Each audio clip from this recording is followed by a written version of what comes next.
నీ పేరు జీవ గ్రంథంలో ఉందా? వాళ్ళు అప్పుడప్పుడు పాడుతూ ఉంటారు. దేవుని సముఖ జీవ కవలిలో నీ పేరున్నదా, నా పేరున్నదా? ఇట్లా ఒకరినొకరు ప్రశ్నించుకోవడం. పేరున్నదా? పేరులో ఏముందంటే చాలా ఉంది. పేరులో నీ పేరు అక్కడ లేకపోతే ఆ పట్టణంలో నువ్వు ప్రవేశించవు. పేరున్నవారే ఆ పట్టణంలో ప్రవేశిస్తారు.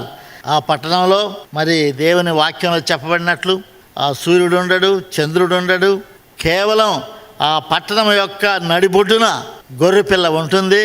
గొర్రెపిల్లే దీపం, గొర్రెపిల్లే ప్రకాశం ఆ మహాపట్టణానికి. అంటే భూమి పుట్టింది మొదలుకొని ఇప్పటి వరకు ఎంతమంది మనుషులు చనిపోయి ప్రభు సన్నిధిలో దేవుని యొద్దకు వెళ్ళారో వారందరూ ఎక్కడ ఉంటారు? రక్షింపబడిన వారు ఆ దేవుని పట్టణంలో ఉంటారు. యేసు క్రీస్తు ప్రభు, ఆయన మరో పేరు దేవుని గొర్రెపిల్ల.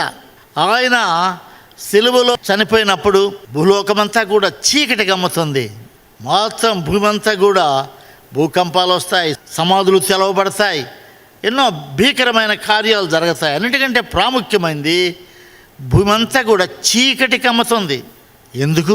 గొర్రెపిల్ల లేదు, గొర్రెపిల్ల చనిపోయింది, గొర్రెపిల్లను సమాధి చేశారు, అంతా కూడా చీకటిమయమైపోయింది.